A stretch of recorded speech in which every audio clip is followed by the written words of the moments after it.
Starfield is Bethesda Game Studios' first new IP in 25 years, and its first single-player RPG since Fallout 4. Since it's also the studio's first release under the ownership of Microsoft, it's safe to say there's a lot riding on this one. Does Starfield raise the bar for Bethesda's open-world formula? You're gonna be fine. Or is this space expedition derelict and adrift? Why don't we kill you and find out? Find out in our review.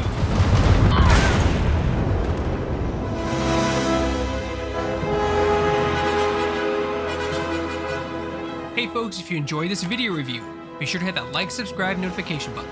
It's 3 small clicks to you, but means the world to us. Let's get started. Set in the 24th century, Starfield envisions a time in which the Earth could no longer sustain human life, leading humanity to evacuate the planet and find refuge among the stars. The story is set a few hundred years into the future, meaning that humanity is quite scattered throughout the various star systems, but many questions about the universe remain unanswered.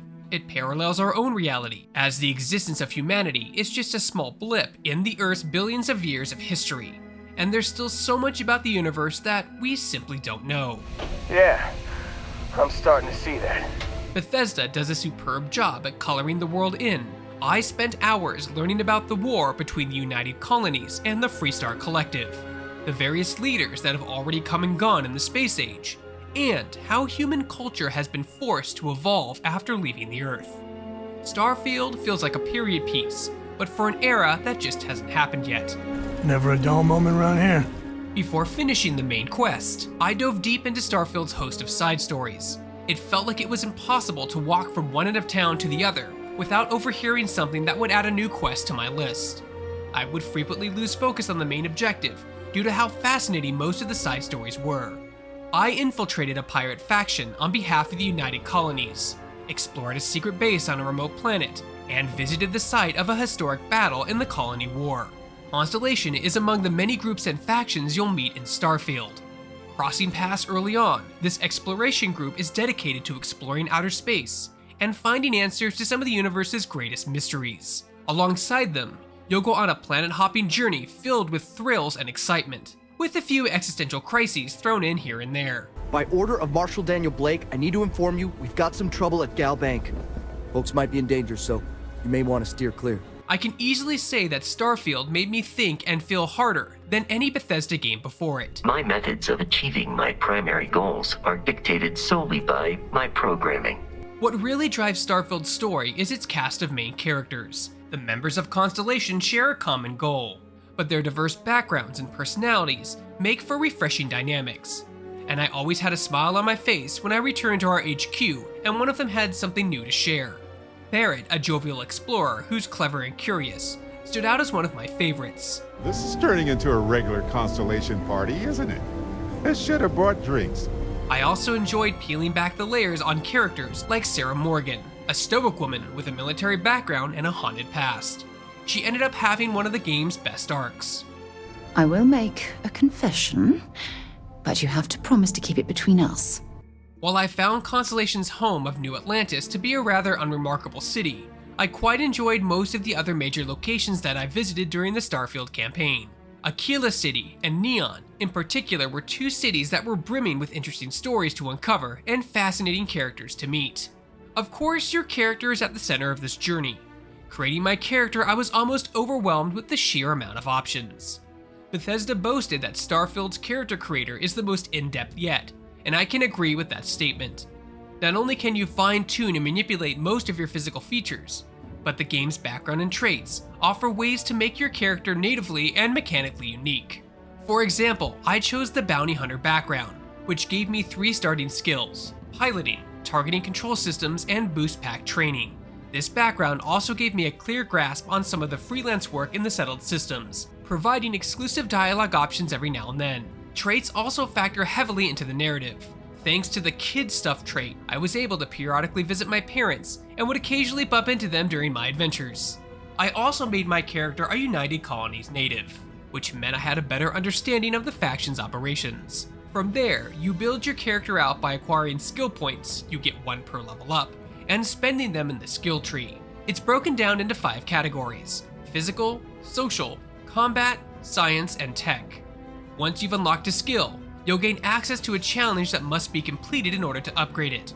For example, this speech skill required me to succeed in 5 speech challenges before I could upgrade it to the 2nd level. It's neat that the game tasks you with actually engaging in a skill in order to improve it, instead of just letting you aimlessly dump points into whatever. It's worth noting that the skill tree also reworks a lot of the core features in Bethesda games. You need to unlock the pickpocketing skill just to be able to pickpocket someone. You don't even receive a stealth bar until you take the 1st level in stealth. It's clear that Bethesda wants the character building process to be a long journey, but be aware that it'll be slower than what you're used to in the Elder Scrolls or Fallout. Well, there's good news and bad news. As someone who was pretty lukewarm on the shooting in Fallout, I went into Starfield a bit cautious about how central firearms were in combat. I'm happy to report that Bethesda has shown some excellent growth in this department, as the shooting felt impactful and sharp. The ballistic family of weapons includes rifles, pistols, shotguns, and heavies. There's also weapons that utilize energy and non-lethal blast. They all feel unique to use, and I frequently found myself swapping between them like a madman. I realized that while in low-gravity areas, weapons with a more powerful blast will actually send your character flying backward. During your journey, you'll come across weapons with varying rarities, which hold special traits of their own, as well as modifications that alter their damage output, range, magazine size, and accuracy. You can make further modifications yourself at a designated workstation, but you'll need the proper skills unlocked to make the good stuff. Very helpful. Thank you. One of Starfield's more ambitious new features is spaceflight. You'll spend a lot of time on your ship, whether it's traveling between the star systems or playing the careful game that is inventory management. You can dump items into your ship's cargo hold, which is a solid way to get heavy resources off your person. Of course, cargo holds have a capacity limit too, and I spent far more time than I care to admit fumbling around in the menus trying to unencumber myself without losing my valuables. I almost didn't pick it up, but then I thought you might have a good use for it. Whew, glad I did. Moving between star systems, your ship feels more like a fast travel machine than anything else. You don't manually fly to a planet, land on it, or take off. Instead, you map out your plans and watch most of it play out in brief cinematics. The same thing is true for interplanetary travel, as you're constantly loading in and out of different star systems.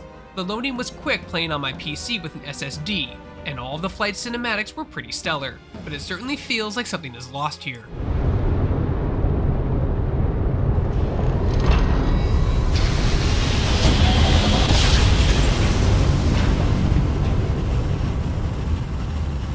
Jump complete. You are entering United Colony space.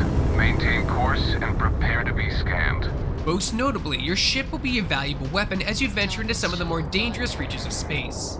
Ship combat feels like an entirely different game, in the best of ways. While flying and shooting, you also have to manage your ship's different systems, which include shields, engines, and various weapon modules, constantly flipping switches and moving power between them, while also in an active dogfight, made me feel like an actual pilot. And I took a lot of tech tree skills early on, so that it could be more formidable in space combat. Nothing in Starfield feels more badass than taking out an entire fleet of enemy ships, or destroying someone's engine and boarding their ship.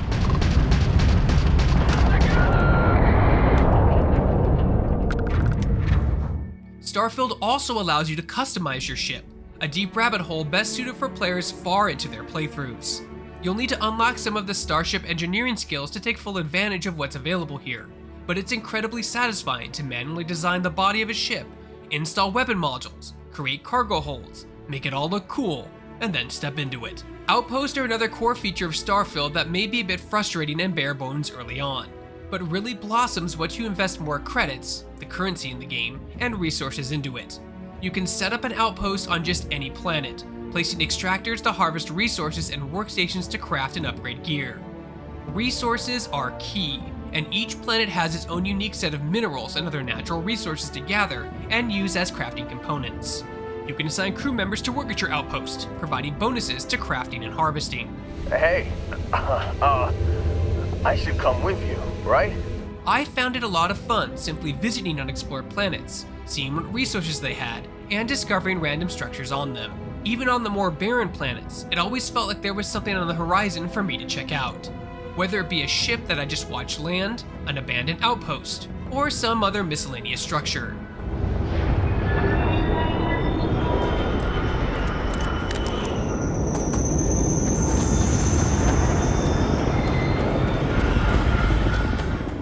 As is common in RPGs, Starfield frequently allows you to choose how you respond to NPCs in a conversation.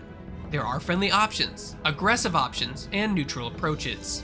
I'd argue that this aspect from Starfield feels the least evolved from previous Bethesda games. The decisions all feel incredibly binary, as I often felt like I was choosing between being a Boy Scout or a mustache-twirling villain. The game also does this thing where it'll give you 4 or 5 dialogue options, but only one of them actually pushes the conversation or mission forward. I'll take a response that seems the most appropriate for my character, only to eventually have to take the option that the game wants me to pick in the end. It undercuts the role-playing element and sort of shatters the illusion occasionally. Bethesda RPGs have always been like this, but it was a little disappointing to see little evolution in this area, especially given how far similar games have come in recent years. You think you're in a position to make demands? Well, I've got news for you. All you're getting from me is a shallow grave.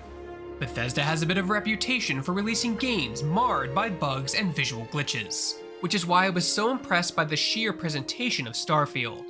The Maryland studio has shown tremendous improvement in graphics and fidelity, and Starfield is easily the best looking game Bethesda has ever made. I experienced very few bugs during my time playing, and the ones I did experience were regulated to small cosmetic errors. It adds to the immersion of an already detailed world, and left me excited about what the studio can do with this new game engine moving forward. Starfield also ran pretty smoothly for a busy RPG that's juggling a lot at once. I caught some performance hitches while moving quickly through some populated cities, but never had to deal with frustrating frame rate drops or frequent crashes. In fact, my game only crashed one time while playing the review build. It's clear that Bethesda put a lot of love into the fine details, and that's on full display with Starfield's sound design. The roar of his ship engine lifting off, the difference in character dialogue when speaking with a helmet on versus without one, or the many different sounds a gun can make, all contributed to making the experience feel authentic. The muted blast of my silent shotgun was music to my ears during my playthrough. The same can be said about Starfield's actual music. The score is phenomenal, swelling at the perfect moments to create some of the game's most epic sequences. There were times I found myself sitting idle, just soaking in the environment and enjoying the original score. Bethesda has delivered some of the most iconic video game music of the modern era, and Starfield doesn't disappoint. If you ever are in this system, you come back and visit. We'll give you a warm welcome for the ages. Starfield is more than a welcome addition to Bethesda's family of RPG franchises. It feels like the start of a new era for the studio. Not only is it the developer's most technically impressive game, but it also delivers a worthwhile narrative that takes some major swings and establishes a sprawling mythos. It has some blemishes here and there, but Starfield proves to be an awesome sci-fi adventure. Hey folks, if you enjoyed this video review, be sure to hit that like, subscribe, notification button. It's 3 small clicks for you, but means the world to us. For more reviews and everything else gaming related, you're only in the right place. You're on Shacknews.com.